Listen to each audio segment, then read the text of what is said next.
오늘은 저희가 가롯 유다를 통해서 몇 가지 교리와 또 영적 교훈을 좀 나눠보도록 하겠습니다. 제가 좋아하는 구원 간증 중에 하나가 이제 그런 간증이 있었어요. 이제 미국의 한 형제님이신데 제가 뭐 직접 아는 분은 아니지만 이제 그분이 10년을 이제 신학교에서 여러 모습으로 섬기시고 또 교회에서 또 사역도 담당하시고 또 무엇보다 하나님의 정말 일꾼으로서 그렇게 신실하게 헌신하신 분이 계셨는데 이제 그분이 어느 날 이게 10년이 지나고 또 뭐 이렇게 10년이 한참 지났는데도 불구하고 본인의 내면이나 이런 행위에 이 구원받은 자의 모습인가 하는 그런 회의감이 많이 드셨대요, 어느 날에. 그래서 그분이 그렇게 안일해하고 있었던 그 구원의 교리들, 이 예수님의 복음에 대해서 정말 기초 교리로 또 자세로 돌아가서 이걸 처음부터 다시 한번 묵상했다고 합니다. 그래서 또 동시에 자기를 점검해 본 거죠. 내가 여기에 합당한 자인가, 내가 정말 구원받은 자인가 하고요. 근데 이제 그분께서 정말 놀라웠던 간증이 그 10년 동안 자기가 했던 모든 일들이 하나님 앞에서 헛되다고 이제 고백을 하면서 나는 오늘 구원받았다 라고 10년 뒤에 고백을 하셨대요. 그리고서는 다시 신학교를 들어가셔서 구원받은 상태로 다시 이 신학 공부를 하시고 또 성경 말씀들에 대해서 또 복음에 대해서 또 전하고 공부했다고 그 추후에 하는 그런 소식을 제가 들었습니다. 자, 저도 이런 말씀을 드리는 이유가 뭐냐면 이 구원이라는 것은 사실 남이 확인해 줄 수 있는 게 아닙니다. 나의 구원 또 여러분의 구원은 딱 두 사람만 알아요. 하나님과 예수님과 그리고 여러분. 그러니까 우리와 하나님만 아는 사실이 이 구원인 거예요. 누구도 남들이 잘한다 또는 저 사람은 하나님의 사람이다 또는 우리가 누군가 교제하고 또 나는 이렇게 기도하고 또 하나님 말씀 보니까 또는 교회에 다니니까 내가 구원받았다는 증거가 될 수 없다는 겁니다. 구원을 받았다는 증거는 오직 저와 여러분 그리고 하나님께서만 알고 계신다는 겁니다. 복음이 전해지는 그 순간에서도 사탄이 가장 강하게 일하기 때문에 그만큼 강한 사탄은 우리가 구원받은 줄 알고 열심히 하나님을 섬길 수도 있고 어느 날 내 삶의 이 내면과 행위에 보면서 또 회의감을 느끼고 다시 한번 구원을 받고 또 그런 상황이 또 생길 수도 있다는 겁니다. 그래서 오늘 본문의 이 가룟 유다는 예수님의 사역에 함께한 자였고 사실 누구도 의심하지 않았어요. 가룟 유다를. 오늘 본문 말씀 읽어본 것처럼 이 제자들이 그것을 의아해 하잖아요. 그러니까 가룟 유다가 누구도 의심할 짓을 하지 않은 거예요. 사실 구원받은 자로서, 예수님의 제자로서. 하지만 마지막에 그의 실체가 탄로난 것처럼 이 구원이라는 것은 참 남에게 달려있는 것이 아니라 나와 하나님 사이에 정말 은밀한 가운데서 우리가 확인할 수 있다는 겁니다. 오늘 이 본문 말씀에 등장하는 이 가룟 유다는 잘 알려진 것처럼 예수님을 배반한 자였습니다. 우리 다음 슬라이드 하나 띄워주시면요. 이제 보니까 마태는 사복음서를, 그러니까 모두 이 사복음서를 기록한 사복음서 저자들인데 마태는 가룟 유다를 배반하여 넘긴 자로 기록했고 마가도 가룟 유다를 배반하여 넘긴 자라고 기록했습니다. 또 누가는 사탄이 들어간 자라고 기록했고 요한은 사탄이 들어간 자 그리고 마귀로 가룟 유다를 얘기를 했습니다. 가룟 유다를 향해서 지금 누가와 요한이 기록한 방식이 참 이해하기 난해합니다. 그죠? 왜냐하면 우리가 성경 특히 사복음서를 보면 그러니까 예수님께서 마귀를 들린 자들을 내쫓으신 장면이 많이 나오거든요. 근데 사탄이 들렸다는 표현은 사실 쓰이지 않습니다. 그러니까 사탄이 들렸다라는 표현은 엄연히 따지면 사복음서에서 가룟 유다밖에 없습니다. 왜냐하면 이 사탄과 마귀는 좀 달라요. 그러니까 사탄은 보통 루시퍼를 얘기합니다. 그리고 마귀는 루시퍼가 부리는 영, 그러니까 함께 떨어진 그 타락한 다른 천사들을 보통 얘기를 할 때 마귀들이라고 얘기를 해요. 그래서 사탄과 마귀는 이제 성경의 용례에 따라 다른데 이 누가와 요한이 그럼 기록한 방식에 따르면 결국에 루시퍼가 가룟 유다 안으로 들어갔다는 거예요. 그죠?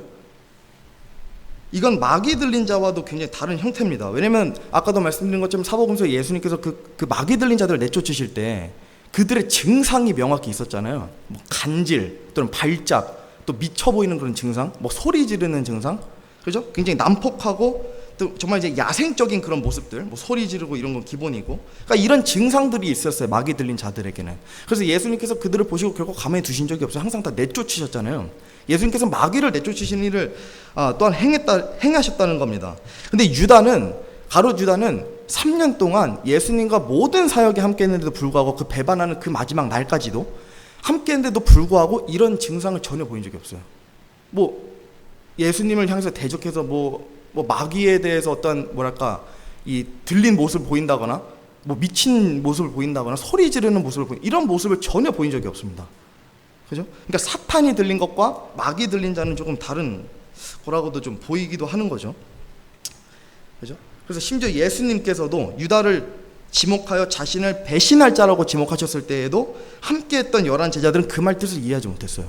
아, 그가 가방을 맡은 자니까, 그러니까 재정을 맡은 자니까, 아, 우리를 위해서 뭔가 준비하는구나, 또 예수님께서 그걸 부탁하시는구나 라고 정도만 생각하시고 그 가롯 유다의 정체에 대해서 전혀 눈치조차 채지 못했다는 겁니다. 그래서 결국에 정리하면 모든 일이 끝나기 전까지 가롯 유다의 안에 사탄이 들어가 있다는 것을 아는 사람은 예수님밖에 없었어요.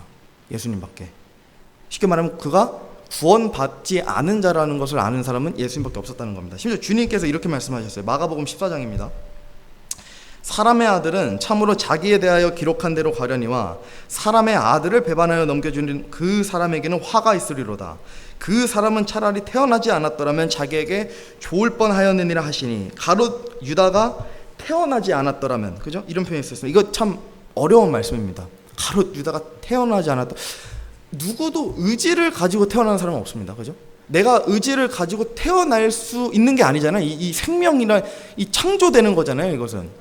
근데 예수님께서 지금 말씀하시기를 마치 가롯 유다가 의지를 가지고 태어난 것처럼 보여서 하나님께서 그럼 실수로 가롯 유다를 태어나게 하셨는가?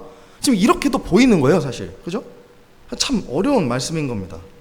그래서 성경의 내용에 따르면 의지를 가지고 이 세상에 존재하게 된, 그러니까 태어난 존재가 딱 2명 있습니다.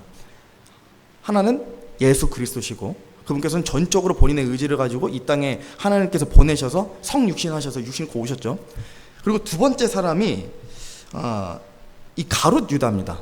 그러니까 태어나지 않았더라면이라는 표현이 참 어려운 거예요. 그래서 그러니까 마치 그럼 가롯 유다가 의지를 가지고 자기가 태어나지 않았을 수도 있었다는 건가? 아니면 하나님께서 실수로 그를 태어나게 하셨다는 건가? 그러니까 이런 여러 의문이 좀 드는 존재가 이 가롯 유다인 겁니다. 그죠? 그래서 이 동시에 가롯 유다와 예수님께서 이 행하신 일, 또 이제 이 땅에 오신 그런 비교를 좀 해보면, 예수님께서는 이따도 살펴보면 여자의 씨로 이 땅에 오셨죠. 여자의 씨로 이 땅에 오셔서 하나님께서 계획하신 일, 또 예언된 여자의 씨로 오셔서 모든 일을 성취하시는 거였습니다. 성취하셨습니다. 그래서 그 목적은 오직 하나였어요. 모든 믿는 자들의 죄들의 사면을 가져다 주기 위해서. 이게 뚜렷한 목적이 있으셨어요. 자, 그러나 동시에 가롯 유다라는 사람도 그 여자의 씨를 대적하기 위해 뱀의 씨로 태어난 존재입니다. 예수님께서도 그를 마귀 같은 사람 또는 마귀 들린 사람을 얘기하지 아니하시고 마귀라고 얘기하셨어요. 마귀. 영어도 devil. 그러니까 정확히 마귀라고 얘기하신 거예요. 마귀 들린 사람이 아니에요. 그죠? 그래서 일반적인 사람과 같은 태생은 아니었다라고도 볼 수 있는 겁니다. 이걸 좀 더 이따가 살펴보도록 하겠습니다. 그래서 오늘 이 좀 내용을 보기 위해서 그 성경에 기록된 몇 가지 가롯 유다에 대한 특징을 좀 살펴보도록 하겠습니다. 요한복음 6장 70절 말씀 보시면요, 제가 이거 안 띄워놨죠? 아마 띄워놨네요. 예수님께서 그들에게 응답하시되 내가 너희 12를 택하지 아니하였느냐? 그러나 너희 중에 하나는 마귀니라 하시니라. 영어로 보면 devil. 그러니까 정확히 그 마귀를 얘기하시는 거예요. 마귀니라. 그러니까 가롯 유다는 아까도 말씀드린 것처럼 마귀 들린 사람, 마귀의 씨인 사람이 아니라 그냥 예수님께서 진짜 마귀로 지정을 하신 거예요, 유다를. 만약에 가롯 유다가 한번 생각해보세요. 마귀에 들린 사람이었다면 예수님께서 공생에서 그 3년 동안 그냥 두실 수가 없어요. 예수님께서 마귀 들린 사람을 결코 가만히 내버려 두시는 분이 아니십니다. 그렇죠? 그래서 결코 마귀에 사로잡혀 있는 무언가를 방치하시는 분이 아니시고, 심지어 거기다가 가롯 유다는 예수님께서 직접 선택하신 사랑하는 12사도, 그러니까 12제자 중 한 명이었잖아요. 그러니까 더더욱 방치하실 수 없는 그런 사람이었던 게 이 가롯 유다였습니다. 예수님은 가롯 유다를 마귀라고 하셨습니다. 마귀 들린 사람이 아니라요. 또한 가롯 유다는 재정을 담당한 자였습니다. 다른 제자들과 달리 좀 뚜렷한 특별한 임무가 부여된 사람이에요, 가롯 유다는. 요한복음 12장 보겠습니다. 아마 화면에 안 띄워놔서 요한복음은 제가 웬만하면 다 같이 찾아보면 좋을 것 같아서요. 요한복음 12장 3절에서 6절입니다. 제가 읽겠습니다. 요한복음 12장 3절에서 6절. 그때 마리아가 매우 값진 나드 향유 한 근을 가져다가 예수님의 발에 붓고 자기 머리털로 그분의 발을 닦으니 향유 냄새가 집에 가득하더라. 그때에 그분의 제자들 중 하나로 그분을 배반하여 넘길 시몬의 아들 가룟 유다가 말하되 어찌하여 이 향유를 300데나리온에 팔아 가난한 자들에게 주지 아니하였느냐 하니, 그가 이렇게 말한 것은 가난한 자들을 염려해서가 아니라 그가 도둑이며 가방을 맡아 그 안에 든 것을 가져갔기 때문이더라. 예수님과 함께한 그 요한, 그러니까 가룟 유다와 함께 제자의 신부들이 있는 그 요한이 지금 가룟 유다를 지칭하기를 뭐라고 해요? 도둑이더라. 그러니까 가룟 유다가 그 비싼 향유 사실 이렇게 드린 건 제가 이제 뭐 나중에 우리가 예배관에 대해서 살펴볼 때 좀 얘기하겠지만 이건 하나의 예배였어요. 예배. 그러니까 예수님의 그 마지막을 준비하는 또 그런 예배의 일종이라 볼 수 있는데, 어쨌든 비싼 향유를 드리게 되니까 어떻게 돼요? 가룟 유다가 관리하는 재정에, 그러니까 예수님과 또 이 제자들이 함께 생활하기 위해서는, 그때는 이제 또 예수님을 위해서는 또 제자들을 위해서 헌금이 들어왔어요. 그러니까 이 돈이 공적 돈이 들어보니까 이걸 어떻게 관리했냐? 가룟 유다가 관리한 거예요, 이 재정을. 근데 가룟 유다가 이것을 빼돌린 거예요. 그러니까 횡령을 한 거예요, 헌금을. 그러니까 비싼 향유를 드리니까 자기가 횡령할 돈이 적어지는 거예요. 그죠? 그러니까 그걸 염려해서 지금 사도 요한이 그러잖아요. 그가 도둑이므로 이것을 염려했다. 도둑으로 또 칭해졌다는 겁니다. 현금을 횡령했습니다. 여러분, 이 가룟 유다가 도둑이라는 건 다 알고 계시는데, 이 가룟 유다가 도둑질을 한 이유가 뭔지 아세요, 혹시? 왜 돈이 필요했을까요? 사실 예수님의 제자들은 돈이 필요 없었어요.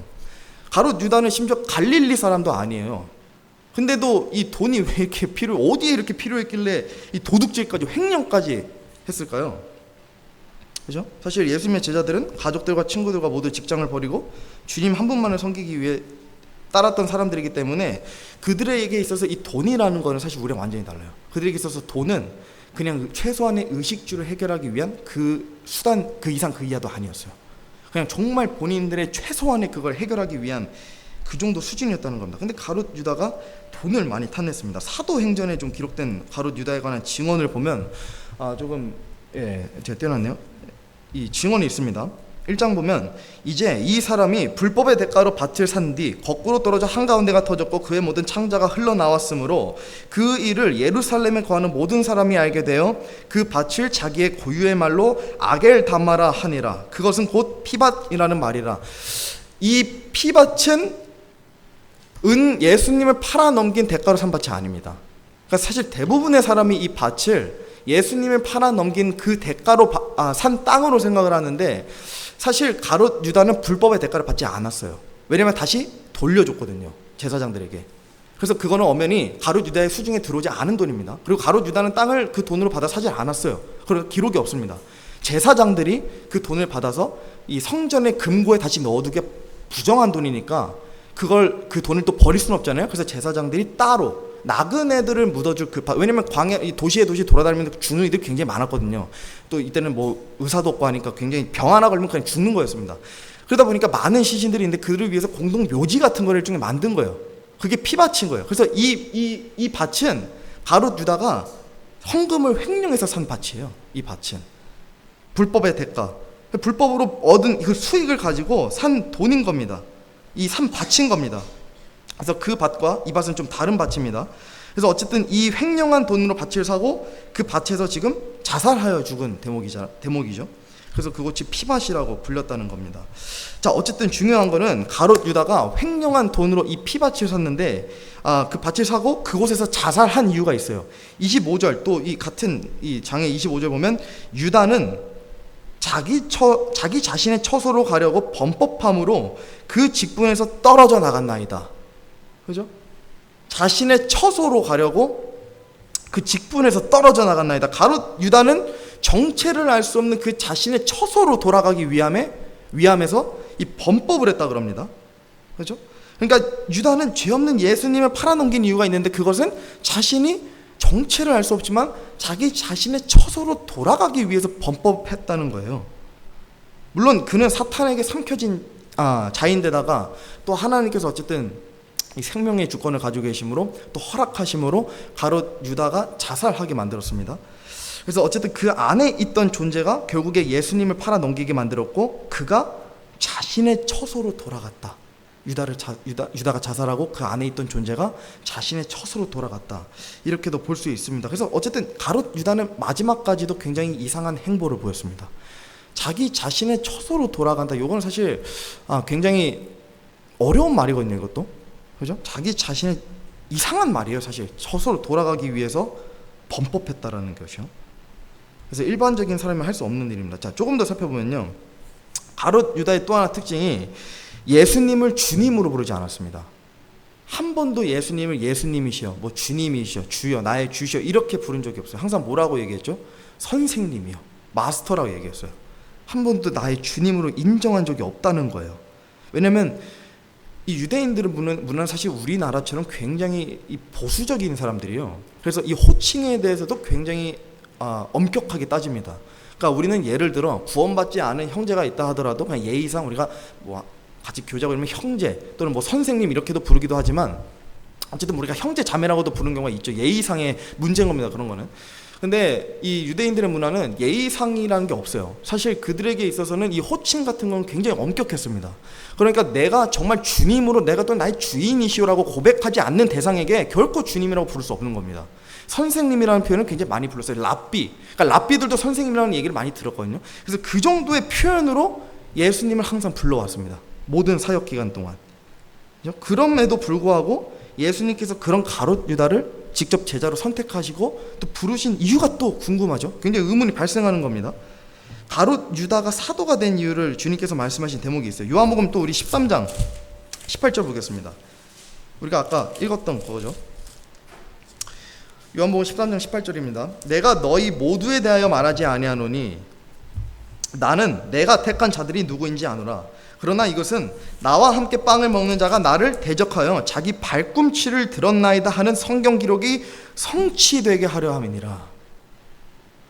예수님께서는 가룟 유다가 자기를 주님으로 인정하지 않고 이 구원자로 인정하지 않고 믿지 않을 것이라는 것을 너무 잘 알고 있었습니다. 처음부터 알고 계셨습니다. 언제부터 알고 계셨냐? 예수님께서 12살에 성전에 한번 가셨다가 다시 돌아가셔서 30살에 이제 또 성전으로 돌아가셔서 제일 먼저 얘기하신 게 이제 생명에 관한 빵이었어요. 생명의 빵.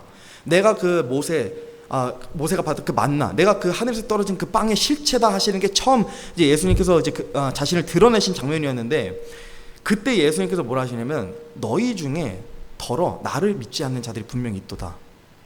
이 중에 한 명이 가룟 유다였어요. 이 중에 한 명이. 근데도 가룟 유다가 12사도로 뽑힌 겁니다. 그 이유가 뭐예요? 성경 기록이, 그 예언이 성취되게 하려 하노라. 가룟 유다는 침례도 받았고 믿음의 고백까지도 어쩌면 했을 수 있습니다. 그러니까 누가 봐도 영락없는 그냥 구원받은 사람이었던 것 같아요. 사람들이 보기에는. 그죠? 그러니까 12제자를 뽑혔을 때도 누구도 거기에 대해서 불만을 표출하지 않고 누구도 가룟 유다의 정체를 의심하지 않았어요. 근데 하지만 이렇게 한다고 해서 그가 구원을 받은 것은 결코 아닙니다. 구원은 침례가 아니라 믿음으로 받기 때문이죠. 예수님께서 유다를 사도로 선택하셨지만 그것이 복음적으로 선택한 것은 결코 아니었다는 겁니다. 자, 우리 또 요한복음 아까 우리 본문 말씀 10절 또 보겠습니다. 10절에서 11절, 13장에서 10절에서 11절 보시면요, 예수님께서 그에게 이르시되 이미 씻긴 자는 모든 것이 깨끗함으로 발밖에 씻을 필요가 없느니라. 너희가 깨끗하나 다는 아니니라 하시니 이는 그분께서 자기를 배반하여 넘길 자가 누구인지 아셨기 때문이라. 그러므로 그분께서 이르시기를 너희가 다 깨끗하지는 아니하니라 하시니라. 이것은 구원의 여부에 관한 얘기입니다. 그러니까 정말 예수님의 보혈로 거룩히 씻김을 받을 수 있는 자가 있는 방면에 누구는 보니까 깨끗하지 않은 자가 있는 겁니다. 씻기지 않은 자가 있는 겁니다. 그래서 가룟 유다는 주님 안에 속한 자가 아니었고 예수님께서는 이미 모든 것을 알고 계셨다는 겁니다. 그렇다면 또 하나 의문이 드는 게 있습니다. 그것은 가룟 유다가 왜 주님을 따랐는가입니다. 가룟 유다는 예수님을 믿지도 않으면서 왜 굳이 따랐는가? 여러 견해와 해석이 있습니다. 그 중에는 정말 마치 음모론 같은 해석도 있어요. 그러니까 가룟 유다가 예수님을 너무 사랑해서 자기가 악역을 자청했다. 무슨 뭐 배트맨 같은 존재였어요. 그러니까 쉽게 말하면 뭐 그런 비성경적인 견해도 있습니다. 놀랍게도 그 해석이 생각보다 조금 취하는 교단들이 있습니다. 어쨌든 굉장히 비성경적인 건데요. 우선 배경적 상황을 우리가 조금 염두하면 이 가룟 유다가 예수님을 따른 이유가 좀 우리가 해석을 할 수 있습니다. 아까 말씀드린 것처럼 예수님의 12제자 중에 11명은 갈릴리 출신이에요. 근데 딱 한 명만 갈릴리 출신이 아닌데 그게 가룟 유다예요. 가룟 유다는 유대 지역 사람이거든요. 그래서 그 앞에 가롯, 이게 기르욤인데 이게 뭐냐면 유대 지역의 한 성읍 마을의 이름이에요. 기르읒이. 그래서 거기에 유다라는 사람이 이제 가롯 유다, 가롯에서 온 유다다 해가지고 가롯 유다라 우리가 부르고 있는 겁니다. 그래서 가롯 유다는 이제 남쪽에 있는 한 성읍의 이제 사람이었는데, 이 지역 정보가 제가 왜 지금 굳이 말씀드리냐면, 로마의 식민지였잖아요. 지금 이 유대인들은. 그러니까 이 로마 사람들이 유대 사람들과 갈릴리 사람들을 좀 차별했어요. 그러니까 갈릴리 사람들은 어떤 지역적 특권이나 자유로움을 좀 이 비교적 많이 허락해 준 반면에 유대 사람들에게는 굉장히 엄격하게 되었습니다. 많이 엄격하게 되었어요. 그러니까 유대 사람들은 항상 거기서 태어난 모든 이들이, 갈릴리 사람들은 시기 질투하는 것뿐만 아니라 그들에게 악한 감정 또한 있었었고, 또 심지어 우리를 구원해줄 그 예언된 메시아가 빨리 와서 우리를 해방시켜줬으면 좋겠다. 그래서 로마 제국을 무너뜨리고 유대 제국을 세워주기를 바라는 마음이 이들에게는 항상 있었어요. 그래서 가롯 유다도 어쩌면 예수님을 그런 마음에서 믿고 따랐던 거일 수도 있다는 거죠. 쉽게 말해서 영적인 구원자가 아니라 정치적 메시아를 이 가롯 유다가 대표적으로 원했을 수 있다는 겁니다. 그래서 요한복음 6장에서 보면 예수님께서 이걸 또 이제 거부하시거든요. 요한복음 6장 보겠습니다. 좀 뒤로 돌아가셔서 요한복음 6장 14절 15절 보시면 이제 그 오병이어의 기적 이후죠. 자, 14절 보면 그때 그 사람들이 예수님께서 행하신 그 기적을 보고 이르되 이분은 진실로 세상에 오실 그 대언자니라 하더라. 15절 보세요. 그러므로 그들이 와서 억지로 자기를 데려다가 왕으로 삼으라는 것을 예수님께서 아시고 혼자서 다시 산으로 떠나시니라. 이 중에 한 명이 가롯 유다예요. 이 중에 한 명이. 그러니까 정치적 메시아로 강제로 세우려고 해서 이 로마 제국을 무너뜨리고 다시 우리가 선택받은 민족이니까 이스라엘은 우리가 다시 그 왕권 시대로 우리가 다시 왕들이 되자는 그런 일종의 야망, 정치적인 야망들이 있었던 겁니다. 그래서 이들이 예수님을 정치적 메시아로 세우려고 했으니까 예수님께서 그들을 떠나셔서 그죠? 산으로 가신 거예요. 이들로부터 분리가 되려고 하신 거예요. 믿지 않는 자들이니까. 제가 질문 하나 던져보겠습니다. 여러분, 가롯 유다는 천국에 갔을까요? 지옥에 갔을까요? 물론 제가 앞에서 쭉 얘기해서 아마 다들 이제 어느 정도 아시겠지만 이 질문은 사실 교계에서 굉장히 핫한 질문이에요. 가롯 유다는 천국에 갔을까요? 지옥에 갔을까요? 제가 그 한때 이제 저희 부부에게 많은 가르침을 주셨던 한 선교사님이 이제 그 선교사님의 신학교를 제가 지금 거기서 공부를 하고 있는 거거든요. WCBC에서. 근데 거기에 이제 한인 이제 학생들을 또 위로하고 식사를 하려고 한번 가셨었는데 거기에 한인 학생들이 이 선교사님한테 와서 이걸 물어봤대요. 가롯 유다는 죽어서 천국에 갔나요? 지옥에 갔나요? 그러니까 뭐 우리 독립침략이라고도 하지만 사실 이 질문이 은근히 풀리지 않는 숙제처럼 여겨지는 그런 사람들도 좀 있는 것 같습니다. 그래서 뭐 많은 신학자들이 가롯 유다가 죽어서 지옥에 가지 않았다라고도 주장하는 측이 있는데 이것이 굉장히 위험한 교리입니다. 굉장히 위험한 교리예요. 그래서 제가 그 이미지 있죠. 제가 이제 좀 나는 권위 있는 어떤 방송 또 어떤 목사님들이 나와서 하는 그 방송에 좀 일부러 캡처해 온 건데 이거 보시면 이제 이분이 제가 누군지 모르겠습니다. 하여튼 성경 기록 가운데서는 가롯 유다가 지옥 갔다 그런 표현 없습니다. 얘기를 하죠. 그래서 최선의 표현이 사도행전 1장 아까 제가 말씀드린 거잖아요. 그 자신의 처소로 돌아갔다. 개혁성경에서는 그 곳 뭐 이렇게 돼 있을 겁니다. 그래서 제 곳으로 갔나이다. 개혁성이 이렇게 돼 있는데 우리 킹제임 성경에는 엄연히 자기 처소로 돌아갔나이다라고 나와 있죠. 그래서 제 곳은 함부로, 그러니까 자기 처소는 함부로 생각해서 안 되는 하나님의 영역이기 때문에 이제 이걸 알 수 없다는 거예요. 그래서 알 수 없다는 게 이제 이 사람들의 결론이에요. 그러니까 가롯 유다는 이제 알 수 없지만, 근데 이 사람이 조금 한 가지 그 길을 열어놔요. 뭘 열어놓냐면 천국에 갔을 수도 있다. 왜냐면 하나님께서는 오래 참으시고 또 오래 인내하시고 기다리신 분이기 때문에 가롯 유다가 천국에 갔을 수도.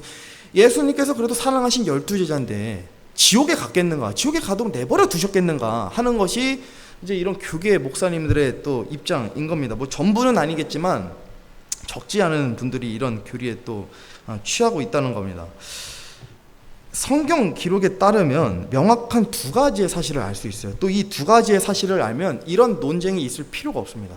하나는 자기 처소가 어디인가이고, 또 하나는 가롯 유다가 어떤 사람인가, 그러니까 그의 정체는 어떠한 미스터리가 담겨 있는가를 알면 이런 논쟁이 있을 수 없습니다. 우리가 먼저 가롯 유다의 정체를 밝히시는 예수님께서 또 그 말씀하신 구절이 있어요. 요한복음 17장 제가 아마 화면에 이건 띄워놨을 텐데 예, 한번 보세요. 내가 그들과 함께 세상에 있을 때에 아버지의 이름으로 그들이 지켰나이다. 그러니까 이거 예수님께서 하나님께 기도하는 대목이에요. 아버지께서 내게 주신 자들을 내가 지켰고 멸망의 아들 외에는 그 중에 하나도 잃어버리지 아니하였으니 이것은 성경 기록을 성취하려 함이니이다. 그러니까 예수님께서 하나님에게 기도하는 대목에서 가롯 유다를 따로 제자들과 구별해서 얘기하세요. 멸망의 아들. 멸망의 아들. 그렇죠? 근데 좀 이상한 점이 또 있어요. 그러니까 왜냐하면 우리가 아는 예수님과는 좀 달라요. 특히 하나님의 성품과는 좀 달라요. 왜냐하면 우리가 아는 하나님과 예수님은 뭔가 작정하시고 또 뭔가를 약속하시는 분이시기 때문에 약속하신 분이시면 이걸 반드시 지키시는 분이시거든요. 그러니까 이것을 깜빡했네 또는 실수했네 하고서 이걸 물으시는 분이 아니라는 거예요. 그러니까 그분이 작정하신 것은 뭐든지 다 이루시는 분이신데 또 이 예수님께서 근데 지금 말씀하시는 거 보면 가롯 유다를 잃어버렸다라는 표현을 쓰시잖아요. 근데 그분께서는 잃어버리실 수 없어요. 작정하셨으면. 그러니까 무슨 말이냐면 일부러 가롯 유다를 잃어버리신 겁니다. 그러니까 일부러 가롯 유다를 지키지 않으셨다는 거예요. 지키지 않으셨다는 거예요. 이게 왜 그러신 걸까요? 분명 주님께서 직접 뽑으신 12사도 중 한 명이고 한때는 복음 전도자였고 심지어 가롯 유다는 기적을 행하기까지도 했어요. 예수님께 권능을 받아서. 또 회개한 자였고 또 왕국의 복음도 전한 자였어요. 근데 왜 굳이 이런 가롯 유다를 지키지 않으시고 잃어버리신 걸까요? 만약에 지키셨으면 왜 굳이 지키지 않으셨는가? 그죠? 왜 굳이 지키지 않으신가? 왜냐하면 아까 말씀에 따라서 그 예언이 성취되게 하기 위해서 가롯 유다를 일부러 지키지 않았다면 가롯 유다 너무 억울하잖아요. 너무 억울해. 마치 태어날 때부터 그렇게 배반하도록 지정해진 무슨 존재 같잖아요, 사실. 그러니까 굉장히 억울한 겁니다. 근데 누구도 억울해서 지옥 가는 사람이 없어요. 다 각자의 몫으로 지옥에 가는, 선택에 의해서 지옥으로 가는 거지. 근데 가롯 유다면 그건 굉장히 억울한 거예요, 사실. 근데 이 이유가 분명히 있다는 거예요.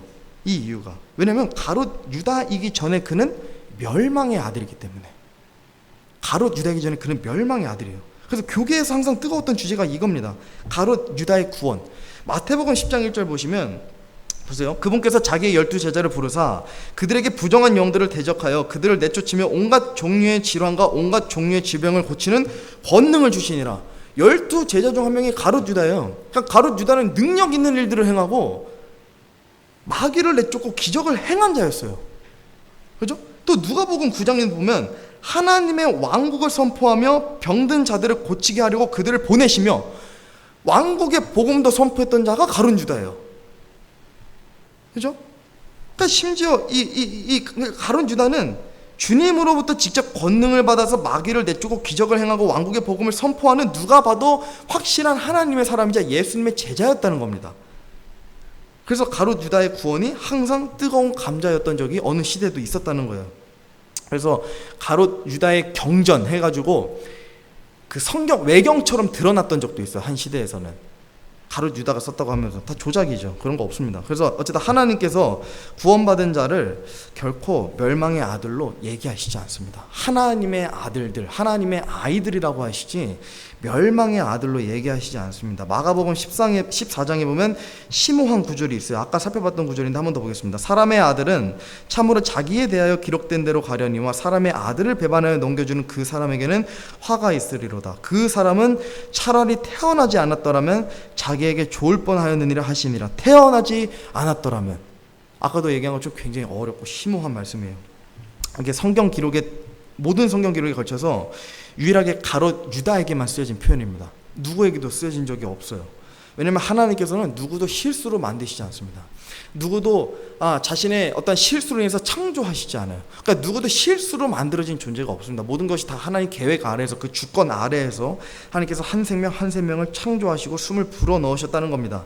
그래서 누구도 의지를 가지고 태어날 수 없다는 거예요. 근데 이 구절만 보고 막상 따지면 마치 의지가 있었다면 가롯 유다가 태어나지 않았을 수도 있다는 것처럼 여겨져요. 그러니까 이것은 난해한 말씀입니다. 이것을 전부 풀기는 어렵지만 차라리 태어나지 않았더라면, 물론 이 표현이 유다의 죄가 너무 크고 극심하기 때문에 차라리 존재하지 않았더라면, 그죠? 차라리 존재하지 않았더라면 그게 더 나았을 것이다라는 이런 극단적인 표현일 수도 있지만, 어쨌든 또 다른 어떠한 또 교리적인 측면에서 보면 뭔가 사탄에 휩싸여서 또 어떤 이상한 영에 휩싸여서 또 마귀의 존재로서 현현해서 또 그가 어떤 그런 잘못된 방향으로 다시 태어난 존재 일 수도 있다는 겁니다. 자, 창세기 3장 가서 보시면요, 제가 화면에 띄워놨어요. 이거는 주 하나님께서 뱀에게 이르시되 내가 이 일을 행하였으니 내가 모든 가축과 들의 모든 짐승보다 더 저주를 받아 배로 다니고 평생토록 흙을 먹을지니라.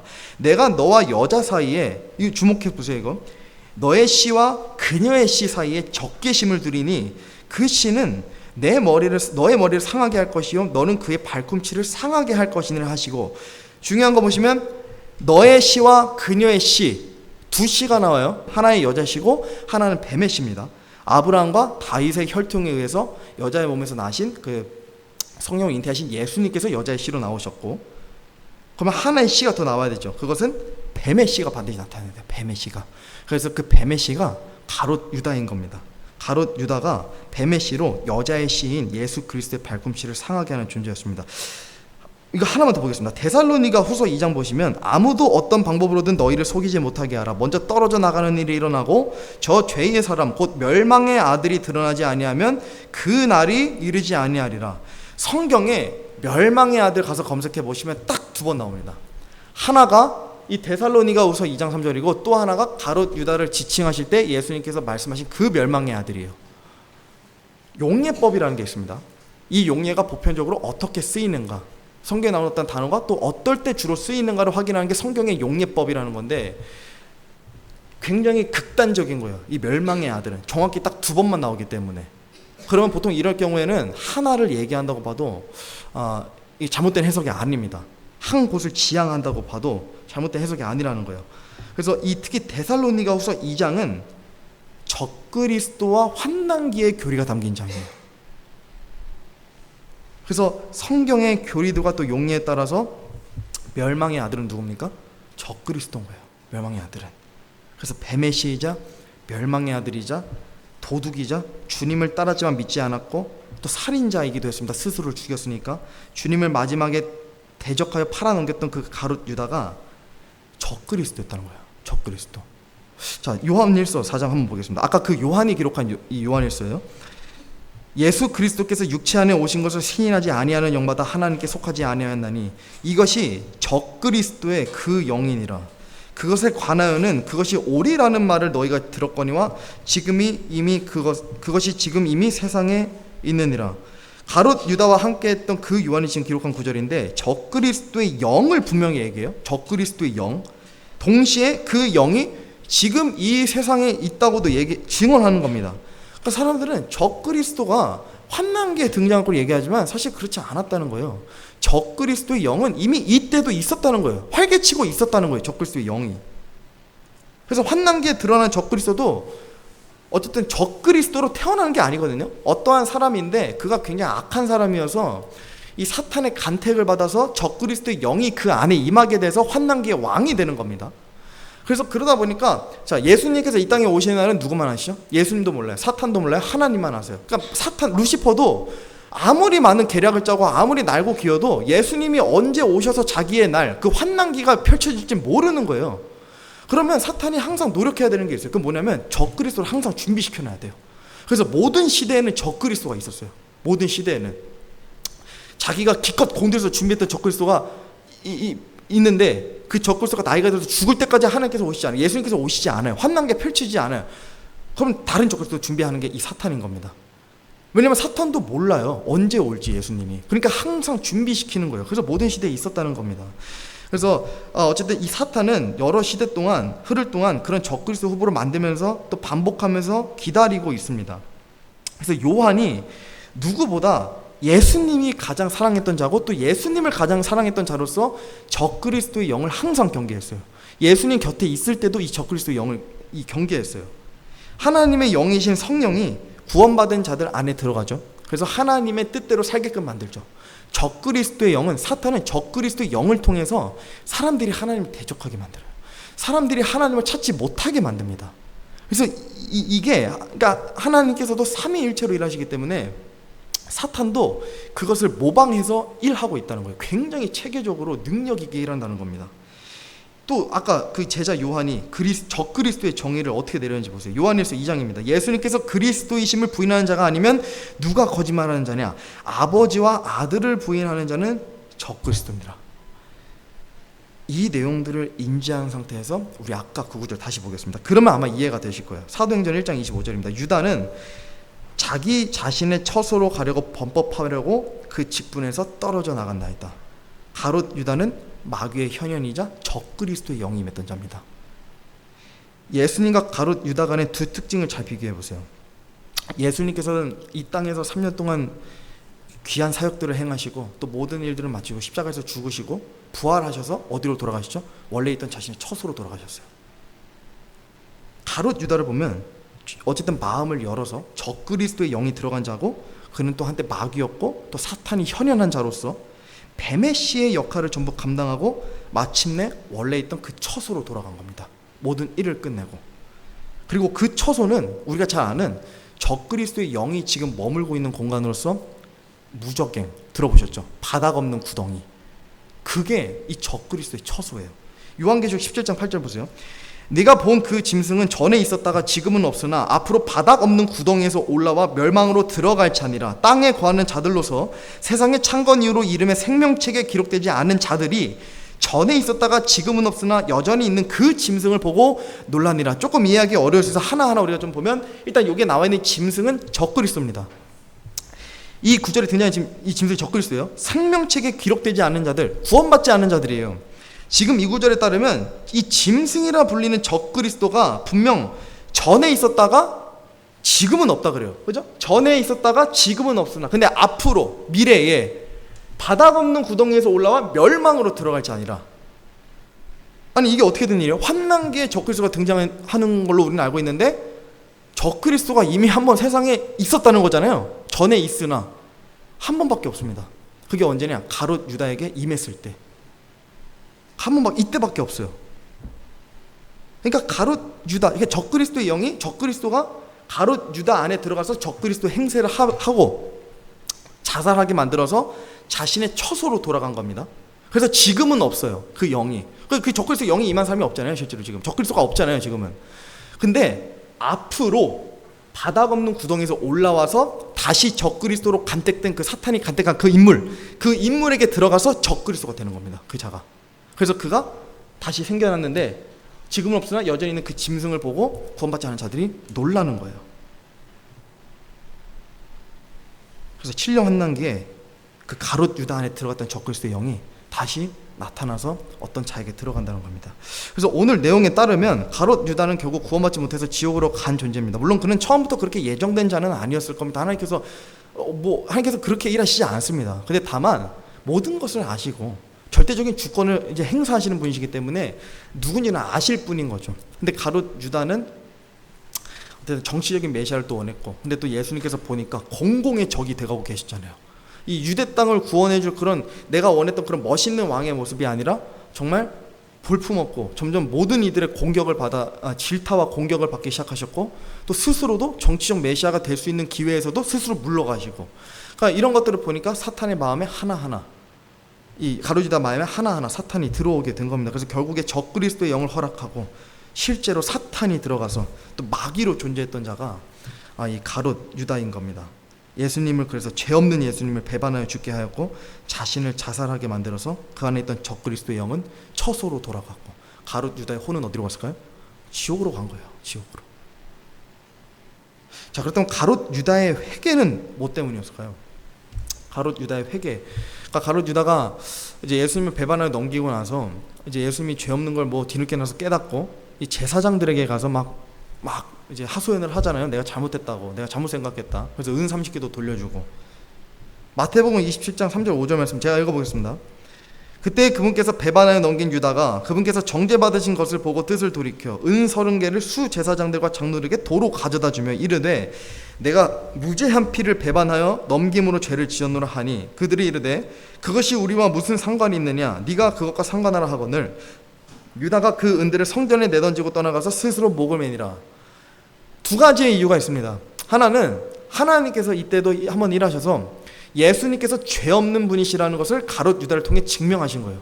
그래서 가룟 유다도 사탄이 현현이 되고 저그리스도의 영이라고 마귀였던 이 가룟 유다도 그렇게 고백한 겁니다. 내가 무죄한 피를 배반하여 넘겼다. 그러니까 그것도 입으로 직접 시인하게 만드신 거예요. 예수님께서는 죽으실 때까지도 죄 없고 흠이 없고 어떠한 티도 없으신 순결하고 깨끗하신 분이었다. 어떠한 죄 가운데 있지 않으신 분이다 라는 것을 위함이었고, 또 하나는 가룟 유다가 회개하지 않았기 때문에, 그러니까 회개하지 않았다라는 대목이 정확히 이 구절로 알 수 있는 거예요. 회개하는 것처럼 보이지만 사실 이건 회개가 아니라 후회죠. 후회. 제가 아마 다음 주에 이제 회개에 대해서 제가 좀 이제 교리적으로 좀 정확히 좀 나눌 예정이라 뭐 오늘 그냥 그렇게 저희가 살펴볼 시간은 없지만 좀 한 가지 말씀드리면, 회개와 후회는 달라요. 내가 무언가를 잘못했어. 나는 무언가 잘못했어. 난 죄인이야. 이건 회개가 아니에요, 여러분. 죄를 자각하는 것은 회개가 아니에요. 이런 거는 많이 해요, 후회는. 예를 들어 가정에서도 우리의 딸 아이가 잘못하면, 또 우리가 잘못하면 우리가 어릴 때 부모님에게 가서 뭐 반성문을 쓰든 회초리를 맞든 잘못했다고 빌든, 그죠? 용서를 구하잖아요. 학교에서도 반성문을 쓰면 되고, 뭐 회사에서도 시발서라는 걸 쓰잖아요, 우리가.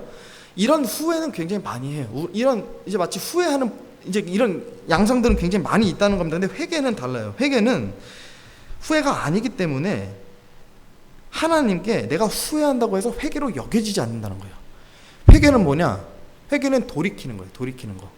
내가 지금이라도 부끄럽고 어렵고 내가 할 수 없을 것 같은 이미 너무 많은 길을 건넜다 하더라도 그 즉시 거기서 돌이키는 게 회개예요. 회개의 정의, 성경적 정의가 그렇다는 겁니다.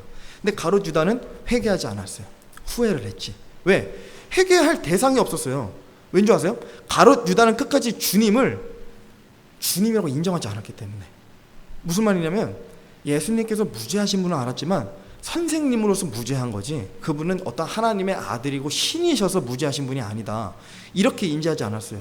그래서 모든 것이 잘못된 걸 알았을 때도 주님께 가서 회개하지 않았던 거예요. 왜냐하면 저분은 나의 주님이 여전히 아니시니까.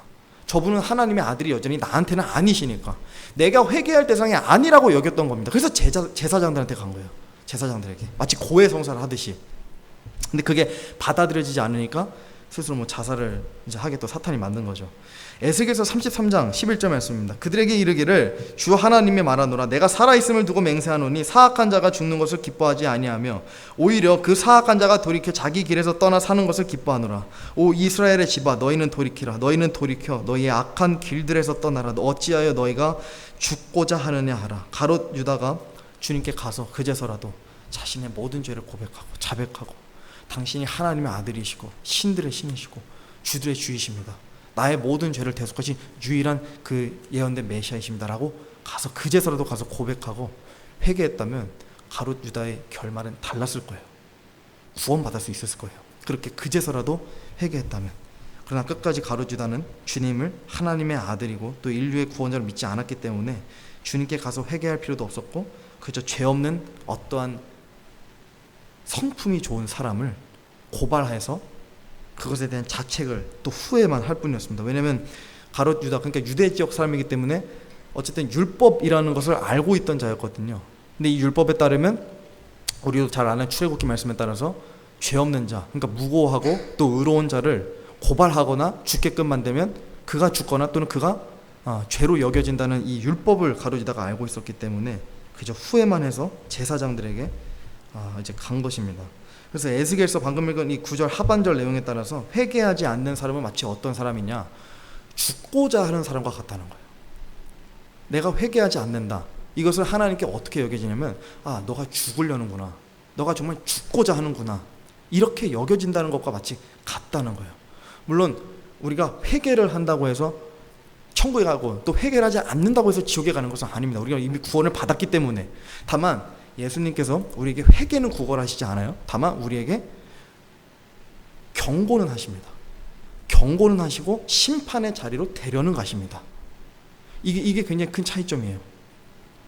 그래서 우리는 회개를 하지 않는다면 우리가 지옥에 가거나 천국에 가고 그걸로 인해서 회개로 결정되는 것은 아니지만, 우리가 이미 구원을 받았다면, 하지만 우리가 예수님께 부끄러운 자가 될 수도 있고, 그 심판석 앞에서 또 우리가 경고를 받아서 이 땅에서, 육신을 입고 있는 이 땅에서 어떠한 예수님께서 나름의 심판을 하실 수도 있고, 우리에게 어떤 책망을 하실 수도 있고, 두려움 가운데 있게 하실 수도 있고, 어쨌든 우리를 또 이제 단련하시는 분이시기 때문에, 어쨌든 결론적으로는 예수님께서 회개하지 않는 자, 구원을 받았지만 그래도 회개하지 않는 자는 결코 거룩히 구별된 자로 보시지 않는다는 겁니다. 어쨌든 회개에 대해서는 다음 주에 좀 더 구체적으로 다루도록 하겠습니다. 어쨌든 이처럼 예수님을 이제 가룟 유다처럼 믿지 않고도 따를 수 있어요. 그러니까 믿는 자처럼 행동하며 살아갈 수도 있고, 뭐 정말 그렇게 마치 남들이 보기에는 저 사람이 정말 구원받은 사람이구나라고 생각하면서 본인이 스스로 그렇게 착각하며 살아갈 수 있습니다. 그러나 그러한 사람들은 가룟 유다처럼 자신이 원하는 것을 이루어 주시는 분이 아니시다라는 것을 깨달을 때는 바로 예수님한테 등을 돌려요. 바로 예수님 배반해요.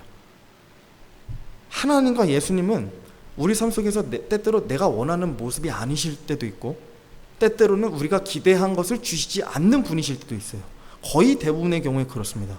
우리가 기도하는 것 중에 응답되는 게 생각보다 거의 없거든요.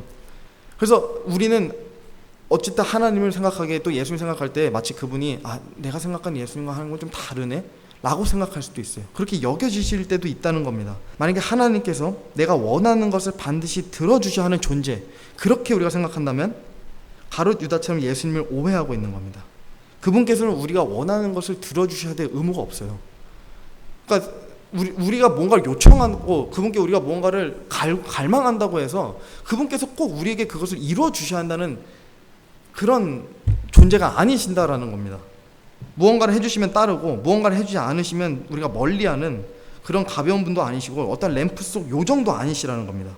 모든 것을 이루어주시지 않고 들어주시지 않아서 내가 생각한 하나님과 정말 다르다고 할지라도 우리가 거기서도 신실하게 여전히 예수님을 믿고 또 예수님을 따르고 예수님을 기쁘게 하면서 우리의 시간과 우리의 물질과 우리의 삶을 그분께 여전히 헌신하면서 살아갈 수 있는가, 이거를 깊게 생각해 봐야 됩니다.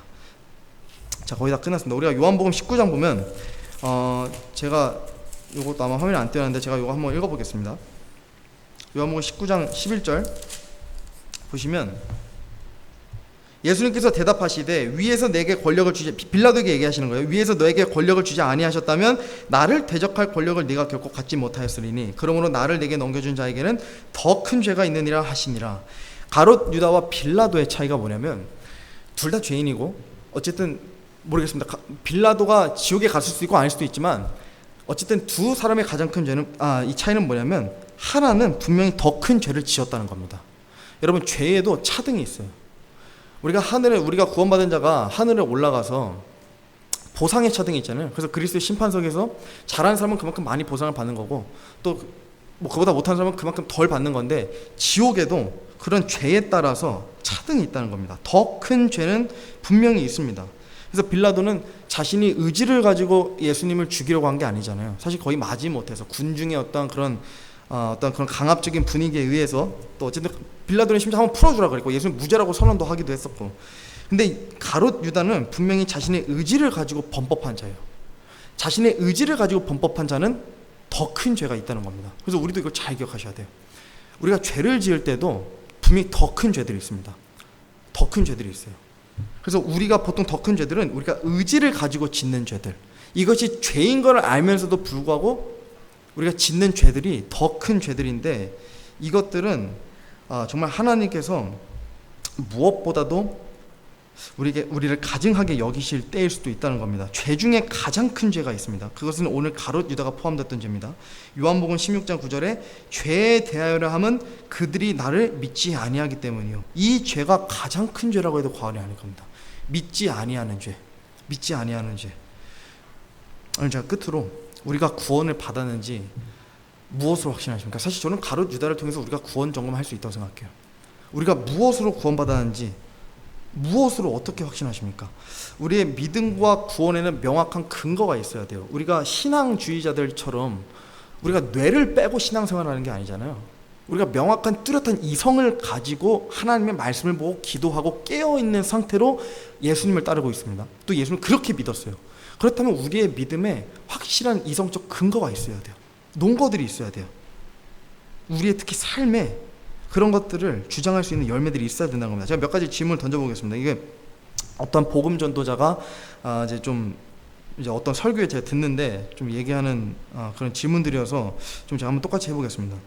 여러분들의 삶이 구원받은 자로 드러나 있습니까? 여러분들은 그리스도인으로서의 합당한 열매를 맺어가고 있습니까? 여러분들은 정말 가롯 유다와 다른 삶을 살고 있습니까?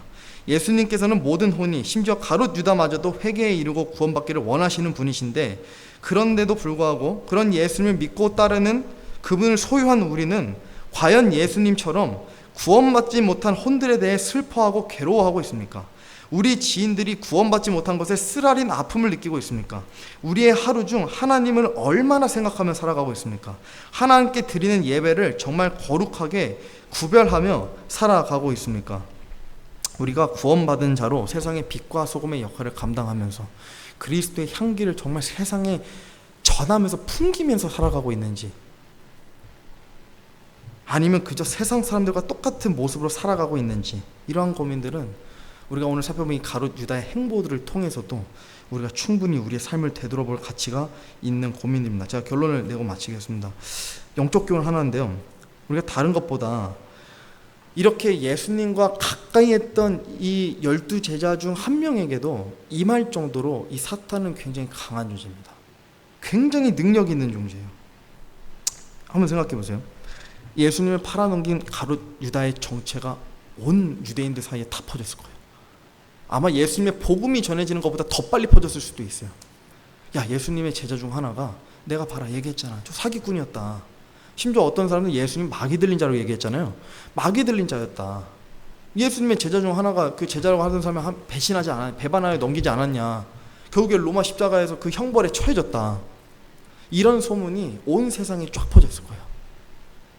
그러면서 어떻게 됩니까? 예수님의 제자들이 예수님 명령을 성취하려고 온 이 사방으로 퍼져나가면서 복음을 전하는데 얼마나 많은 어려움이 있었겠어요. 이미 가롯 유다가 배반하여 넘긴 상태 다 알고 있고, 예수님께서 그 더러운 죄인들이 짓는 그 십자가를 지신 걸 다 알고 있고, 얼마나 권위가 땅에 실추됐겠습니까? 그죠? 그래서 예수님이 제자들이 아무리 그렇게 전해도 믿지 않았을 가능성이 굉장히 높고, 또 정말 예수님의 제자들을 배척하고 그들을 정말 죽이려, 심지어 다 죽었잖아요. 순교를 했잖아요. 그렇게까지 대우를 하면서 사람들 가운데서는 예수님에 대해서 그렇게 생각을 하게 된 동기가 가롯 유다의 역할이 제일 컸다는 겁니다. 그리고 지금까지도 유대인들은 예수를 믿지 않고 있고, 본인들이 기대하는 그 가롯 유다가 원했던 정치적 메시아를 아직도 원하면서 기다리고 있어요.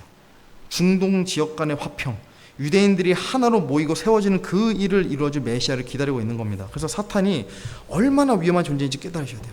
그 가롯 유다 안에 들어갔던 그 적그리스도의 영으로 사탄이 현현한 모습까지 예수님 앞에 직접 담대하게 드러냈던 존재예요. 마귀랑은 달라요. 굉장히 강한 존재인 겁니다. 그래서 그렇게 가까이서 예수님을 만지고 기적을 보고 기도하고 교제하고 했음에도 불구하고 끝까지 믿지 못하게 만든 것이 이 사탄이라는 존재인 겁니다. 그래서 우리는 때때로 성경을 읽으면서 전 그런 생각해요. 아니, 예수님을 저렇게 가까이 봤는데도 저거 하나 무서워서 바다를 못 건너? 물 위를 못 걸어? 아니, 저거 뭐가 무섭다고 저렇게 예수님이 옆에 있는데 왜 이렇게 호들갑이야? 전 그런 생각 종종 제자들 보면서 굉장히 많이 하거든요. 근데 여러분, 우리가 생각해 보세요. 이런 예수님을 가까이서 봤던 제자들까지도, 그 기적을 봤던 제자들도 마귀가 또는 사탄이 공격하면 다들 그냥 축풍 낙엽처럼 다 쓰러져 나갔어요. 다 넘어지고 다 흔들렸어요. 여러분, 우리가 이런 제자들보다 더 나은 환경이 있다고 생각하세요? 정말? 지금 우리가 예수님의 기적을 보고 예수님께서 정말 우리가 눈으로 직접 볼 수 있는 그런 분으로 계시지 않잖아요. 정말 우리가 믿음으로 그분을 보지만 육신적으로 우리가 그분을 볼 수 없다는 말이에요. 제자들처럼. 근데도 우리가 더 나은 환경에 있다고 정말 그렇게 생각하세요? 이게 굉장히 오늘날 크리스천들의 굉장히 큰 안일함이야 함정이에요. 더 나은 환경이 있다고 생각하기 때문에. 절대 그렇지 않습니다. 물론 이때는 어떤 방면에서 더 악한 환경이었죠. 왜냐하면 이때는 정말 예수님이라고 믿는 순간 내가 그리스도인이다라고 고백하는 순간 죽었잖아요. 정말 배척받고 정말 돌에 맞아 죽고, 스데반처럼. 또 베드로, 또 제자들처럼 예수님 복음을 전하는 순간 신성모독이다 하면서 때려 죽이고, 칼로 창으로 찔러 죽이고. 물론 지금은 그렇게까지 우리의 목숨을 우리가 걸어야 될 필요는 없지만, 그래서 더 위험한 거예요. 영적으로 더 많은 공격이 있고 더 많은 위험들이 도사리고 있다는 겁니다. 우리가 요한복음 13장 우리가 오늘 읽은 이 말씀에서 이 21절에서 30절 제가 요거를 좀 한번 읽고 제가 마치겠습니다. 요한복음 13장 21절에서 30절인데요. 제가 조금 요것도 길어서 안 읽으려고 했지만 한 번 더 제가 다시 한번 읽어보려고 합니다. 제가 한번 받들어 읽어보겠습니다. 예수님께서 이렇게 말씀하시고 영으로 괴로워하시며 증언하여 이르시되 진실로 진실로 내가 너희에게 이르노니 너희 중에 한 사람이 나를 배반하여 넘겨주리라 하시매 그때의 제자들이 서로 바라보며 그분께서 누구에 대하여 말씀하시는지 의아해하더라. 그런데 예수님의 제자들 중 하나가 곧 그분께서 사랑하신 자가 예수님의 품에 기대어 있으므로 요한이죠. 시몬 베드로가 요한에게 고갯짓을 하여 그분께서 말씀하신 자가 누구인지 그가 여쭙게 하니 이에 그가 예수님의 가슴에 누워 그분께 이르되 주여 그게 누구니까 하매 예수님께서 대답하시되 그는 곧 내가 빵 한 조각을 적셔서 주는 자니라 하시고 빵 한 조각을 적셔서 시몬의 아들 가롯 유다에게 주시니라. 빵 조각을 받은 뒤에 사탄이 그에게 들어가매 그때 예수님께서 그에게 이르시되 네가 하는 것을 속히 하라 하시니라. 그런데 상에 앉아있던 자들 가운데 아무도 그분께서 무슨 뜻으로 그에게 이것을 말씀하셨는지 알지 못하였으니 이는 그들 중에 어떤 자들은 유다가 가방을 가졌으므로 예수님께서 그에게 이르시기를 명절을 대비하여 우리에게 필요한 그것들을 사라 하셨거나 또는 그가 가난한 자들에게 무엇을 주어야 한다고 하신 줄로 생각하였기 때문이라. 그때에 그가 빵 조각을 받은 뒤 즉시 나갔는데 때는 밤이더라. 여러분 이때 당시에 제자들의 심정을 한번 생각해 보세요. 마지막으로 이거 한번 생각해 보세요. 제자들, 여러분 예수님께서 만약에 지금 이 가운데 오셔가지고 우리에게 여쭤보시기를 너희 중에 하나가 나를 배반하여 넘겨주리라 라고 말씀하신다면 여러분 모두가 떳떳하십니까? 저는 제자들이 모두가 두려워했을 것 같아요. 설마 그게 나일까? 설마 그게 나일까? 그래서 예수님께 두렵고 떨리는 마음으로 가서 물어보잖아요. 주님 그게 나니까, 주님 그게 나니까. 심지어 베드로, 사복음서에서 모든 스토리의 주인공이라고 할 수 있는 베드로조차도 요한을 통해 가지고 물어보게 하잖아요. 그게 누구니까? 그게 누구니까? 아마 스스로를 돌아봤을 거예요. 모든 제자들은 정말 두렵고 떨리는 마음으로 스스로를 돌아봤을 거예요. 내가 혹시 그 예수님을 배반할 자는 아닐까? 왜냐하면 누구도 삶을 보고 또 행위를 보니까 내가 정말 예수님을 배반하지 않겠다는 뚜렷한 행위를 보이지 않았기 때문에 제자들조차도 항상 뭐만 하면 졸고 예수님께서 산에 올리시면 나무 밑에서 그새를 못 참고 기도하지 못하고 졸고, 그죠? 예수님을 믿고 온전히 따르지 못하고, 그러니까 두렵고 떨리는 마음으로 설마 그게 나일까? 여러분 이런 생각들 하는 거 우리가 다 한 번씩 해보셔야 돼요. 우리는 정말 끝까지 예수님을 배반하지 않을 수 있는가? 모든 상황과 어떠한, 여러분 정말 누가 여러분들 머리에 총을 겨누고 예수님을 부인하라고 했을 때 우리는 정말 담대하게 나는 예수님을 부인하지 않겠습니다 라고 고백할 수 있는가? 만약에 그럴 수 있다면 우리가 또 행위로도 증명이 돼야 돼요. 우리 삶에서 말로만 나는 목숨까지도 예수님에서 바칠 수 있어, 말로만이 아니라 정말 우리의 행위까지도 당당히 보여드릴 수 있어야 돼요. 주님 앞에 입증될 수 있어야 되는 겁니다. 그래서 결국 사탄이 예수님을 죽이면 모든 하나님의 계획이 수포로 돌아갈 것을 생각하고 그렇게 일을 저질렀지만 사탄이 놓쳤던 게 있어요. 그건 뭐냐면 교회 시대, 야생 올리브 나무가 붙여지는 거, 하나님께 돌아오는 거, 이거를 생각하지 못한 거예요. 그래서 교회 시대 2000년이 지금 펼쳐지고 있는 겁니다. 그래서 지금이 이 사탄이 어느 시대보다 더욱더 영적으로 강력하게 모든 사람들 위에 앉아서 군림해서 한 명 한 명을 조종하고 있는 거예요. 아까 그 가롯 유다 안에 들어갔던 그 사탄이 지금도 우리 옆에서 눈동자처럼, 하나님께서 우리를 눈동자처럼 지켜보고 계시는데 가롯 유다 안에 들어갔던 그 사탄도 우리를 옆에서 눈동자처럼 지켜보고 내가 쟤 뭐 하나 어디 죄 지을 거 없나?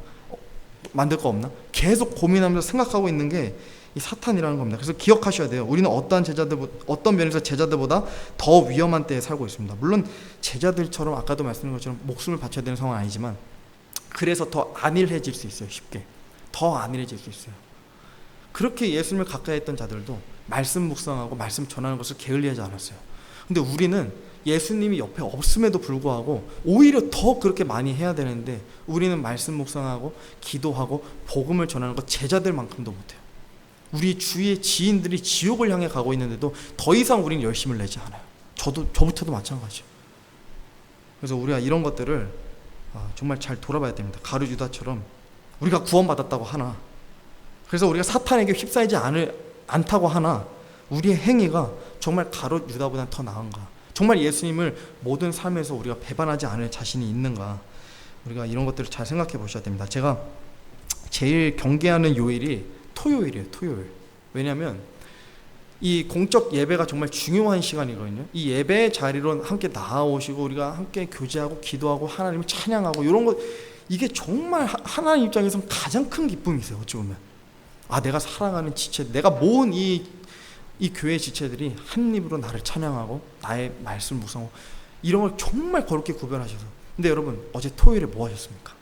어제 토요일에 뭐 하셨어요? 우리 거룩히 이 주일을 위해서 토요일을 바로 전날인 토요일을 거룩히 구별하셨습니까? 어제 뭐 하셨습니까? 그래서 저는 항상 토요일을, 물론 설교 준비할 정신이 없지만 항상 그 어느 때보다 더 영적으로 깨어 있으려고 정말 많이 노력을 해요.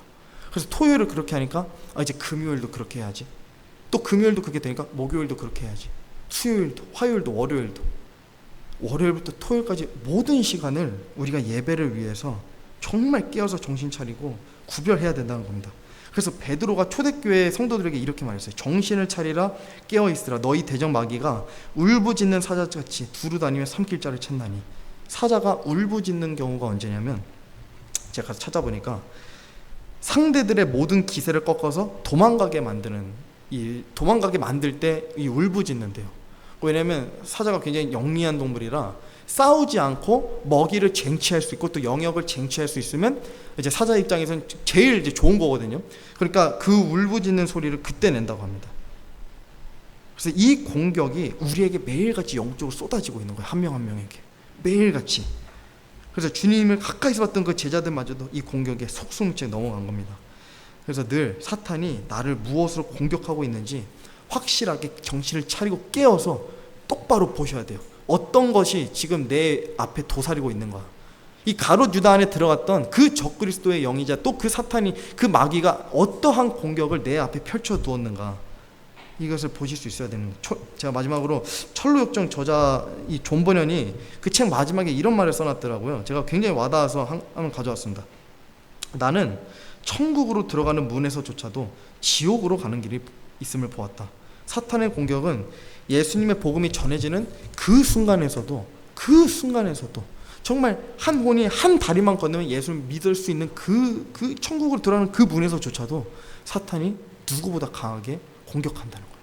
그 문으로 들어가지 못하게, 구원받지 못하게. 그래서 이만큼 강한 사탄이기 때문에 우리가 정말 정신을 차리고 깨어있지 않으면, 특히 지금은 너무나 확실하게 정말 마지막 때, 모든 것이 극단으로 치우쳐가는 마지막 때인데 오히려 제자들보다도 더 많은 영적으로 정신을 차리고 깨어있어야 하는 때가 사실 오늘이라고, 이 날들이라고 저는 생각을 해요. 얼마 전에 그 프랑스의 이제 올림픽 보셨죠? 거기에 이제 사실 뭐 흰말 탄자 같이도 나오고 막 어쩌면 약간, 근데 저는 보니까 흰말 탄자보다 약간 그 창백한 말처럼 좀 보이긴 했는데, 어쨌든 흰말 탄자는 살인, 이제 죽이는 말이잖아요. 그리고 또 이제 거기에 나오는 어떤 그 예수님의 그 제자들과 함께하는 그 만찬의 자리를 막 이제 좀 오마주, 이제 본인들 오마주라고 하죠. 그렇게 하면서 하는데 거기에 다 동성애자들이고, 그죠? 거기 심지어 올림픽은 남녀노소 할 것이 어린아이들도 다 보는 가족적인 방송인데 거기에 남성의 성기가 다 드러나고 보였어요. 이번에 다 노출되고 동성애적인 퍼포먼스를 다 그렇게 하고, 이게 뭘 보여주는 거냐면 더 이상 여러분 올림픽이에요. 올림픽 다른 방송은 지방 방송 아니에요. 올림픽에서도 저걸 당당하게 보여줄 정도예요. 지금 이 시대가. 그러니까 우리가 여기서 자칫하고 잠깐 잠들잖아요. 우리가 이미 진짜 마음과 생각과 이런 것, 우리의 모든 삶을 이미 마귀에게 빼앗길 수도 있어요. 정말 시간 가는 줄 모르고 정말 사탄에게 우리의 삶이 빼앗겨 버릴 수도 있습니다. 그래서 더 정신 차리고 더 우리가 열심을 내어서 모이는 것에 힘쓰고, 또 우리가 사실 개척교회잖아요. 그리고 또 한 명 한 명이 정말 개척자의 마음으로 함께 해주고 계신데, 이럴 때 사탄이 정말 여러분들을 많이 공격해요. 우리가 뭔가 세우려고 할 때 사탄은 그걸 무너뜨리려고 하거든요. 하나님은 문을 여실 때 사탄은 그 문을 닫으려고 해요. 특히 그런 공격이 어디서 제일 많이 일어나냐면 교회에서 일어나요. 또 교회에서 주축을 담당하는 그 영적 멤버들, 그 중요한 멤버들 가운데서 그러한 공격이 정말 많이 일어나요. 그래서 그러한 것들에 아마 여러분 다 모두가 해당되실 거예요. 정말 더 많이 정신을 차리고 깨어서 분별하시고 또 경계하셔야 됩니다. 사탄의 공격을. 그래서 이번에 제가 그 올림픽 보는데 너무 심란해가지고 진짜 정말 이 정도까지 지금까지 이르렀구나 이 세상이. 좀 그런 생각이 좀 많이 들었습니다. 기도하고 마치겠습니다.